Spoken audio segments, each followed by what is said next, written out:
coats of arms, shoulder sleeve insignia, DIs or distinctive insignia, decorations for bravery, campaign medals, badges for skill and proficiency, and other identifying devices. Any military unit may request the services of the Institute. It should supply full details on its history, mission, and traditions. The trained heraldic artist seeks to tell the unit's story with symbols and colors that are authentic as well as vivid and striking. His ultimate objective is to develop a design that will become a timeless part of the unit heritage.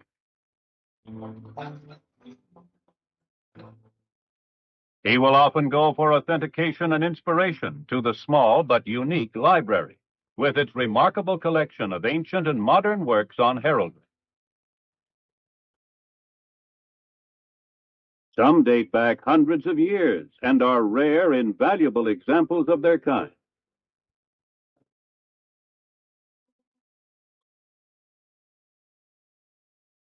The artist works up a series of drawings as a basis for a finished painting.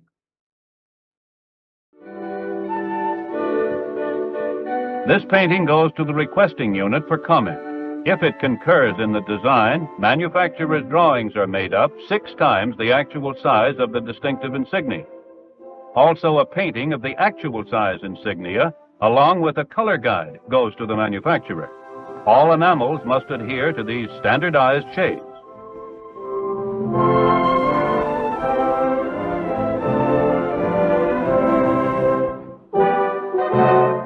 The correctness of the specifications are the responsibility of the Institute's technical division. The specifications are extremely precise. In the case of an embroidered shoulder sleeve insignia, the exact stitch count is prescribed. However, if the heraldic device is 3-dimensional, this may be a distinctive insignia, a seal, medal, or plaque. A different procedure is followed. The Vietnam Service Medal is a good example. From the original design, a large-scale model is made, which in turn produces a mold from which more plaster models can be cast. The technical division writes up specifications which go along with the original model to a developmental manufacturer. A galvano or copper-plated version of the plaster model is produced. From the galvano, a hub is made, which reduces and reproduces the face of the medal in its exact dimensions. Dies are made from the hub. A master die is kept permanently by the Institute. Medals are struck from the die. They are annealed and trimmed until they produce a satisfactory result like this. Sealed samples, specifications, and hubs are forwarded to the Defense Personnel Support Center in Philadelphia to be utilized in procuring the issue items. The Institute of Heraldry is responsible for the quality control of all optional purchase heraldic items sold through PXs and commercial outlets. Thus, the Institute does not do any manufacturing directly. It provides the tools and maintains constant quality control of the product.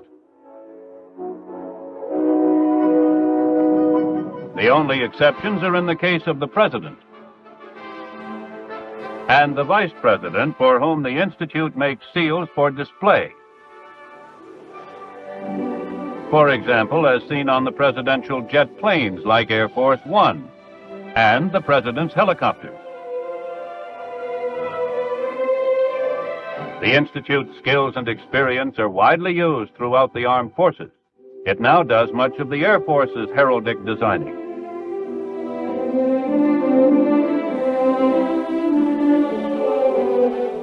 Civilian organizations within the government also turn to the Institute for guidance. The Heraldic Institute designed the seal for the Federal Aviation Agency.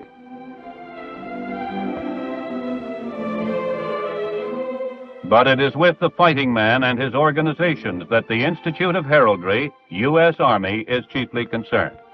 The significant events that mark the history of the armed forces are reflected in its heraldic devices. Here, for instance, is the new shoulder sleeve insignia for the 1st Signal Brigade, Vietnam. The 44th Medical Brigade, Vietnam. the 1st Field Force, Vietnam.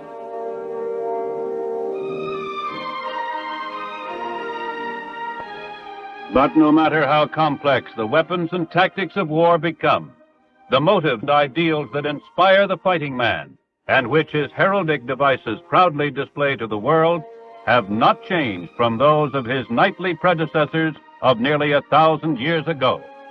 Honor, duty, courage, and pride in his unit.